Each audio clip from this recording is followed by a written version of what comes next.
नमो नमः। आज हम लोग संस्कृत एनसीईआरटी क्लास 8 का सेकंड पार्ट पढ़ते हैं, द्वितीयः पाठः, जिसका नाम है विलस्य वाणी न कदापि मे श्रुता। इसका अर्थ क्या है? बिल की वाणी, बिल की आवाज़ मैंने कभी नहीं सुनी। यह पाठ संस्कृत के प्रसिद्ध कथा ग्रंथ पंचतंत्र के तृतीय तंत्र काकोलुकीयम से संकलित है। पंचतंत्र के मूल लेखक विष्णु शर्मा जी हैं। तो चलिए स्टार्ट करते हैं। कस्मिंश्चित् वने खरनखरः नामः सिंहः प्रतिवसति स्म। कस्मिंश्चित् माने किसी, वने माने वन में, खरनखरा माने एक खरनखरा नाम का, नामः सिंहा नाम का शेर, प्रतिवसति स्म रहता था। सः कदाचित् इतस्ततः परिभ्रमन् क्षुधार्तः न किंचिदपि आहारं प्राप्तवान्। सा माने वह शेर, कदाचित माने किसी समय, इतस्ता माने इधर उधर, परिभ्रमण माने घूमता हुआ, क्षुधार्ता भूख से पीड़ित, न किंचिदपि कहीं पर भी, आहारम माने भोजन, प्राप्तवान माने पा सका। तो इसका पूरा अर्थ क्या है कि किसी समय भूख से पीड़ित होते हुए, इधर उधर घूमते हुए उसे कोई भी भोजन नहीं मिला, कहीं भी उसे भोजन नहीं मिला। ततः सूर्यास्त समय एकां महतीं गुफा दृष्ट्वा सः अचिंत्यत। ततः इसके बाद सूर्यास्त के समय एकां महतीं गुहाम एक बड़ी गुफा, दृष्ट्वा माने देखकर, सः अचिंत्यत उसने सोचा, नूनम एतस्यां गुहायां रात्रौ कोऽपि जीवा आगच्छति। नूनम माने निश्चित ही, एतस्यां गुहायां माने इस गुफा में, रात्रौ माने रात में, कोऽपि माने कोई भी, जीवा माने जीव, आगच्छति माने आता है। तो उसने ये सूर्यास्त के समय एक बड़ी गुफा देखकर और उसने क्या सोचा? सः अचिंत्यत उसने सोचा, निश्चित ही, एतस्यां गुहा इस गुफा में रात में कोई जीव आता है। अतः अत्रैव निगूढ़ो भूत्वा तिष्ठामि इति। अतः इसलिए, अत्रैव माने यहीं पर, निगूढ़ो माने छिपकर, भूत्वा तिष्ठामि छिपकर बैठता हूँ, इति माने इस तरह उसने सोचा, इति इस प्रकार। एतस्मिन् अंतरे गुहायां स्वामी दधिपुक्षा नामकः शृगालः समागच्छत्।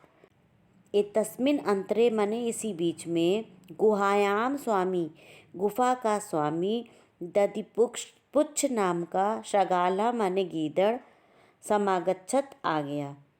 इसी बीच गुफा का स्वामी दधिपुच्छ नाम का गीदड़ आ गया।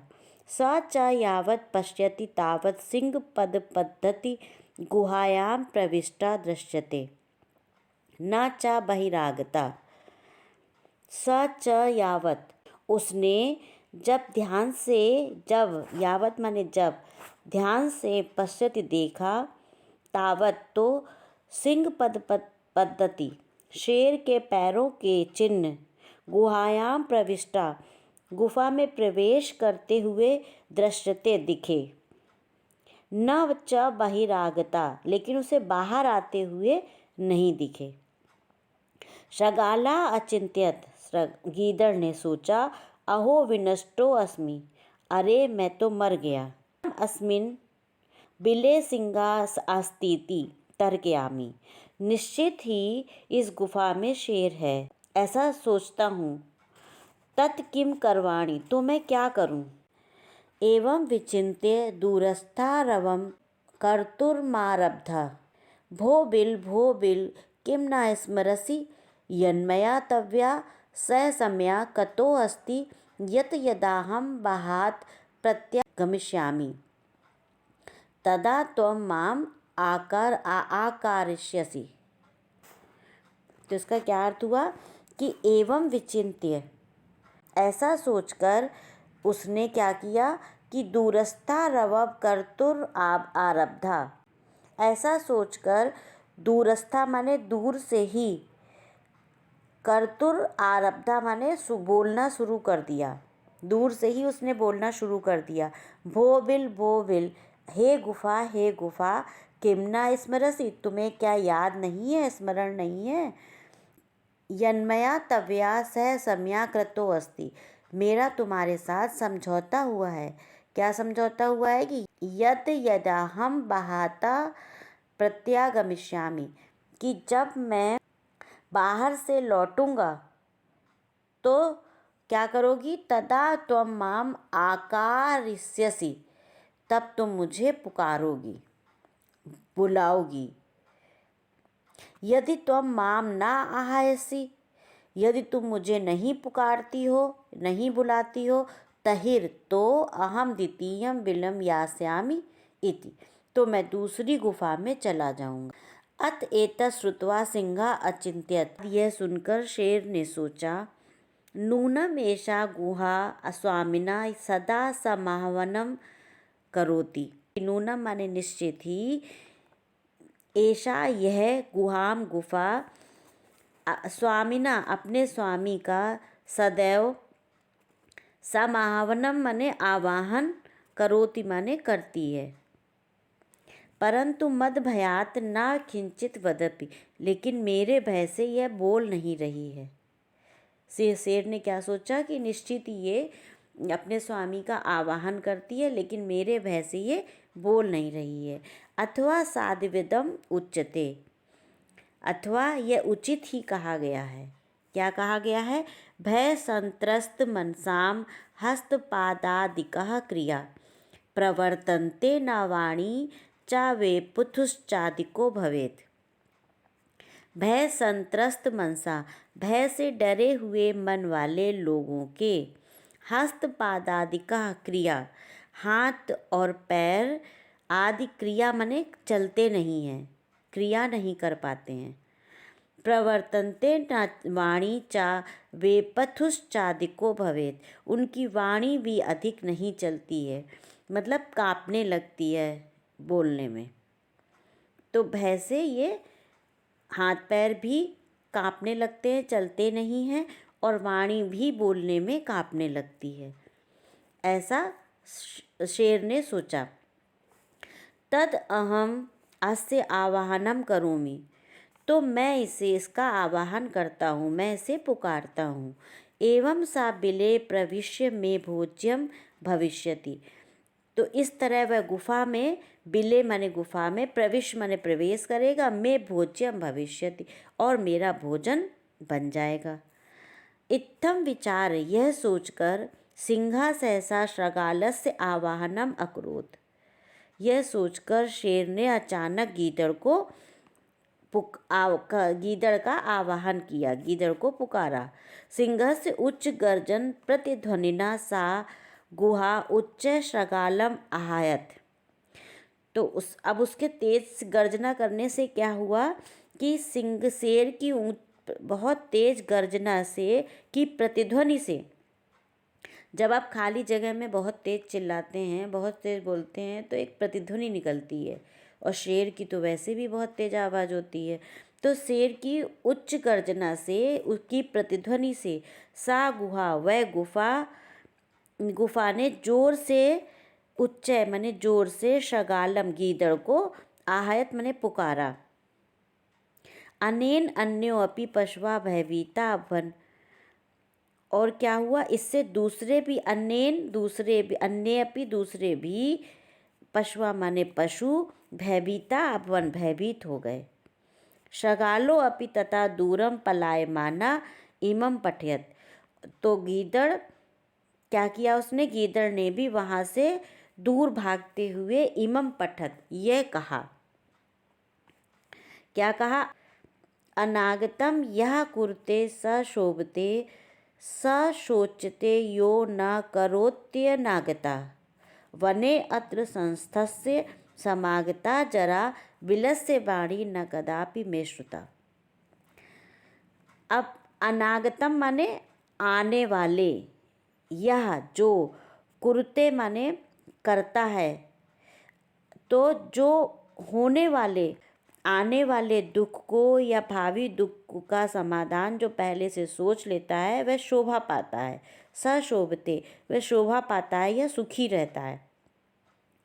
और जो यो ना करोत्य अनागतम, और जो ऐसा नहीं करता है वह शोभा नहीं पाता है, यानी कि वह दुखी रहता है, वह सुखी नहीं रहता है। तो वने अत्र संस्थस्य समागता जरा, वन में रहते हुए मेरा क्या हो गया, जरा माने बुढ़ापा, मेरा बुढ़ापा आ गया। लेकिन क्या, विलस्य वाणी न कदापि में श्रुता, मैंने बिल की वाणी कभी नहीं सुनी, मैंने गुफा की वाणी कभी नहीं सुनी। देखिए आपको समझ में आया है इसका अर्थ। चलिए अब आगे इसकी अभ्यास कार्य करते हैं। अब ये आपके इस लेसन के शब्द अर्थ हैं, इनको आप कॉपी पे नोट डाउन करके याद करिए, क्योंकि ये शब्द अर्थ याद करना बहुत इम्पॉर्टेंट है। इसी से आप लेसन का पूरा अर्थ समझ सकते हैं। अब एक्सरसाइज करते हैं। पहली एक्सरसाइज में दिया गया है कि उच्चारणम कुरुत, जो शब्द दिए हैं इसका उच्चारण करिए। कस्मिंश्चित् विचिन्त्य साधिवदम क्षुधार्तः एतत् श्रुवा भयसंत्रस्त मनसाम सिंहपद पद्धति सम आवाहनम प्रतिध्वनि। ठीक है। अब सेकंड में देखिए क्या है, इसमें लिखा है एक पदेन उत्तरम लिखत, एक पद में उत्तर लिखना है। पहला क्या है, सिंहस्य नाम किम, सिंह का नाम क्या था, तो क्या लिखेंगे, खरन खरा, सिंह का नाम क्या था, खरन खरा। गुहाया स्वामी का आसीत, गुफा का स्वामी कौन था, तो लिखेंगे दधिपुच्छा या श्रगाला। सिंहा कस्मिन समय गुहायाम समीपे आगता, शेर किस समय गुफा के समीप आया, तो लिखेंगे सूर्यास्त समय। हस्तपादादिकः क्रिया केशाम न प्रवर्तन्ते, हाथ और पैर की क्रिया नहीं करती हैं, तो कब नहीं करती हैं, भय संत्रस्त मनसाम, डर के कारण से। गुहा केन प्रतिध्वनिता, गुफा में किसकी प्रतिध्वनि आई, तो लिखेंगे सिंहोच्च गर्जन प्रतिध्वनिना। ठीक है, ये आपका ये उत्तर हो गया, एक पदेन उत्तर। उसके बाद है एक्सरसाइज में थर्ड में कि पूर्ण वाक्येन उत्तरत, पूर्ण वाक्य में उत्तर लिखिए। अब इसको पूरे वाक्य में उत्तर देना है।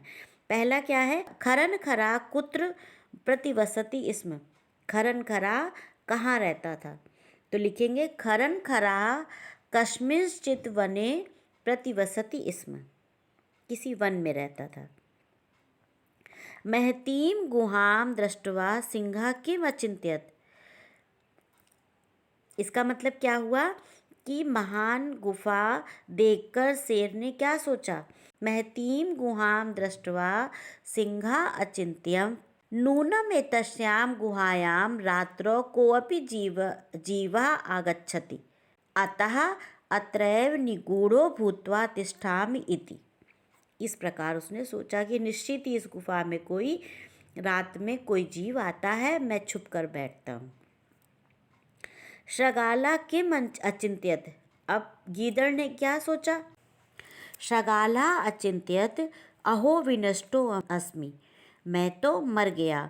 नूनम अस्मिन् बिले सिंहा आस्तीत तर्कयामि तत् किम करवाणि, तो मैं क्या करूं। अगला क्वेश्चन क्या है कि श्रगाला कुत्र पलायति, श्रगाला कुत्र पलायति, तो श्रगाल किधर चला गया, पलायन कर गया। श्रगाला दूरम पलायितः, गुहा समीप आगत्य श्रगाला किम पश्यति, गुहा के समीप आते हुए गीदड़ ने किसको देखा, तो गुहा समीप आगत्य श्रगाला सिंहा पद पद्धति पश्यति, शेर के पैरों के चिन्ह देखे। कहाँ शोभते हैं, क्या शोभा पाता है, तो अनागतम या कुरते शा शोभते, होने वाले दुख का समाधान पहले ही सोच लेता है, वो सुखी रहता है। फोर्थ एक्सरसाइज में क्या है, रेखांकित पदानी आधृत्य प्रश्न निर्माणम कुरुत, जो ये रेखांकित पद हैं इसी से आपको प्रश्न निर्माण करना है। कैसे करना है? क्षुधार्तः सिंहा कुत्रापि आहारम न प्राप्तवान। भूख से व्याकुल शेर, कहीं भी उसे क्या आहार नहीं मिला। तो कैसे शेर को? अंडरलाइन किस में है? क्षुधार्तः में। तो उत्तर हिंदी में कैसे बन रहा? कैसे शेर को। तो इसमें संस्कृत में कैसे को क्या लिखेंगे? कीदृशः सिंहा कुत्रापि आहारम न प्राप्तवान। दूसरा क्या है? दधिपुच्छा नाम शृगाला गुहायाम स्वामी आसीत। दधिपुच्छ नाम का जो शृगाल था, गीदड़ था, वो गुहा का स्वामी था। इसमें अंडरलाइन किस में है? दधिपुच्छा में। तो जो गीदड़ का नाम था वो क्या था? तो कहेंगे किम नाम शृगाला गुहायाम स्वामी आसीत। फिर तीसरा क्या है? एसा गुहा स्वामिनः सदा आवाहनम करोति। यह गुफा स्वामी का सदैव आवाहन करती है। तो स्वामिनः पे अंडरलाइन है। तो यह गुफा किसका आवाहन करती है? तो किसका के लिए क्या लगाएंगे? कस्य। तो क्या होगा? ऐसा गुहा कस्य सदा आवाहनम करोति। आप हिंदी में बना के देखिए, फिर उसकी संस्कृत बना लीजिए, बहुत इजी हो जाएगा। संस्कृत कठिन थोड़ी ना है, थोड़ी कोशिश करिए, बहुत सरल है। चलिए आगे पढ़ते हैं। भय संत्रस्त मनसाम हस्तपादादिकः क्रिया न प्रवर्तन्ते। भय संत्रस्त मनसाम, हमने आपको लेसन में पढ़ाया है, ये श्लोक में बताया गया है कि भय के कारण हाथ पैर की क्रिया काम नहीं करती हैं, कांपने लगते हैं। तो इसमें अंडरलाइन किसमें? हस्त पादादिकः, हाथ और पैर। तो कौन कांपने लगते हैं? तो इसमें लिखेंगे भय संत्रस्त मनसाम के क्रिया न प्रवर्तन्ते, के लगाएंगे, ठीक है। फिर उसके बाद है आवाहनेन शृगाला बिले प्रविश्य सिंहस्य भोज्यम भविष्यति। तो बिले में अंडरलाइन है। बिले मतलब कुत्र, कहाँ पे? तो यहाँ पे संस्कृत में क्या लिखेंगे? कहाँ के लिए? कुत्र। तो आवाहनेन शृगाला कुत्र प्रविश्य सिंहस्य भोज्यम भविष्यति। अगली एक्सरसाइज देखिए। घटनाक्रमानुसारम वाक्यानि लिखत। घटनाक्रम के अनुसार वाक्य लिखिए। अब आपको इसको हम जो पहले घटना हुई उसको फर्स्ट नंबर देंगे, जो सेकंड नंबर पे है वो उसको सेकंड नंबर देंगे, साइड में नंबर लिख देंगे। आप इसको नंबर वाइज कॉपी पे नोट डाउन कर लीजिएगा। तो सबसे पहले घटनाक्रम के अनुसार आपको बताते हैं कि पहले नंबर पे है परिभ्रमण सिंहा क्षुधार्तः जाता। शेर भूख से पीड़ित था, घूमता हुआ घूम रहा था, भूख से व्याकुल घूम रहा था, भूख से व्याकुल था। सेकंड नंबर पे लिखेंगे सिंहा एकाम महती गुहाम अपश्यत। शेर ने एक बड़ी गुफा को देखा। फिर इसके बाद क्या स्टोरी में जैसे जैसे है वैसे बता रहे हैं। फिर तीसरे नंबर पे क्या आएगा? गुहायाम स्वामी दधिपुच्छा नाम शृगाला समागच्छत। गुफा का स्वामी दधिपुच्छ नाम का गीदड़ आ गया। फिर चौथे नंबर पे गुहायाम कोऽपि अस्ति इति शृगालस्य विचारा। गुफा में कोई है ऐसा गीदड़ का विचार था, ऐसा उसने सोचा। फिर पांचवें नंबर पे दूरस्था शृगाला रवम कर्तुर आरब्धा। दूर से ही उसने बोलना प्रारंभ किया। किसने? गीदड़ ने। सिंहा शृगालस्य आवाहनम अकुरुत। उसने कहा ना कि तुम मेरा स्वागत करोगे, जब हम आएंगे तब मुझे आवाज़ दोगे। तो उसने सोचा भय के मारे गुफा नहीं बोल रही है। तब फिर उसने क्या किया? सिंहा, शेर ने गीदड़ का आवाहन किया। और लास्ट में क्या आएगा? दूरम पलायमाना शृगाला श्लोकम पठयत। दूर जाकर पलायन करके गीदड़ ने एक श्लोक पढ़ा। वही श्लोक पढ़ा जो आपको इसमें बताया गया है। होने वाली घटना को जो नहीं पहले से नहीं सोचता है वो दुखी रहता है, और जो पहले से समझ लेता है, उसका समाधान सोच लेता है, वो सुखी रहता है। ठीक है, इस तरीके से आपको हमने इसमें नंबर्स डाल दिए हैं। आप इसको सही क्रम में 1 2 3 4 5 6 7 इसी क्रम में आप इसको पूरा नोट डाउन कॉपी पे करके समझिए। उसके बाद 6 एक्सरसाइज में क्या है, यथा निर्देशम उत्तरत, जैसा इसमें निर्देश दिया हो वैसा ही उत्तर लिखिए। अब इसको पढ़ते हैं, देखते हैं क्या निर्देश दिया है। एकाम महतीम गुहाम दृष्ट्वा सा अचिंत्यत, एक बड़ी गुफा देखकर उसने सोचा। ये तो सेंटेंस दिया है। अब इस सेंटेंस से संबंधित ही कोई निर्देश होगा। तो निर्देश क्या है, अस्मिन् वाक्ये कति विशेषण पदानि संख्यया सह पदानि अपिलिखत। अब इसमें सबसे पहले कहा जा रहा है कि इसमें इस वाक्य में जो विशेषण है वो लिखिए, और साथ में वो विशेषण संख्यावाची होगा, संख्या पद होगा। तो इसमें विशेषण एकाम है, एक महान गुफा, और वो भी संख्यावाची भी है। तो इसमें इसका उत्तर क्या होगा, एकाम। ठीक है, दूसरा क्या है, तद अहम अस्य आवाहनम करोमि, मैं इसका आवाहन करूँगा। अत्र अहम इति पद कस्मै प्रयुक्तम, यहाँ पर जो अहम पद है वो किसके लिए प्रयुक्त हुआ है। अहम कौन है, अहम शेर है ना, तो सिंघा भी लिख सकते हैं और खरन खरा भी लिख सकते हैं, क्योंकि सिंह का नाम है खरन खरा भी लिख सकते हैं। ठीक है, यदि त्वाम माम न आहायसी अस्मिन् वाक्ये कर्त पदम किम। अब इसमें कर्त पद लिखने, कर्त पद कौन सा होता है, जिस पद में, जिस सेंटेंस में या जिस पद में जो कर्ता हो वो कर्त पद है। और कर्ता क्या होता है, कर्ता की उस कर्त पद में कर्ता प्रथमा में होता है। तो इसमें क्या है, त्वम क्या, इसमें कर्त पद कौन सा है, त्वम है। ठीक है, अब अगले में क्या है, सिंह पद पद्धति गुहायाम प्रविष्टा दृश्यते अस्मिन् वाक्ये क्रियापदम किम। अब इसमें क्रियापद बतानी है। क्रियापद जिस वाक्य में जो क्रिया होती है वो क्रियापद होता है। और क्रियापद किस में होती है, उसमें क्या होती है, उसमें तृतीया विभक्ति का प्रयोग होता है। तो उसमें क्रिया क्या है, सिंह पद पद्धति गुहायाम प्रविष्टा दृश्यते, ये क्रियापद है, दृश्यते। ठीक है, ये क्रियापद है, इसमें क्रियापद ये लिखना है। वने अत्र संस्थस्थ समागता जरा, वन में रहते हुए बुढ़ापा आ गया। अस्मिन् वाक्ये अव्यय पदम किम, अव्यय पद लिखना है इसका। तो इसमें अव्यय पद क्या कौन सा है, अत्र, वने अत्र। तो इसमें वने नहीं अत्र है, अत्र संस्थस्थ समागता जरा, ये अव्यय पद इसमें अत्र है। तो इसका उत्तर क्या होगा, अत्र।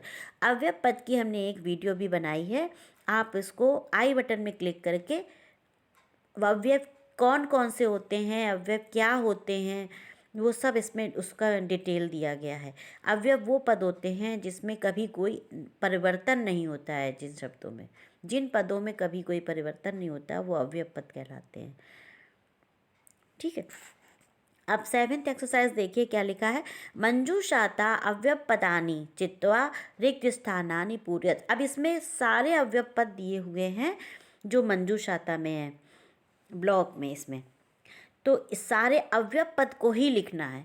कश्चन, दूरे, नीचे, यदा, तदा, यदि, तहिर, परम, च, सहसा, ये पद कभी भी किसी, इसमें कोई विभक्ति में परिवर्तन नहीं होता, कोई वचन में परिवर्तन नहीं होता, कभी कोई पुरुष में परिवर्तन नहीं होता, ये हमेशा ऐसे ही प्रयोग किए जाते हैं, उन्हें ही अव्यय कहते हैं।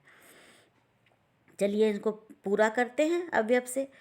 मंजूषाता अव्यय पदानि चित्वा रिक्त स्थानानि पूरयत।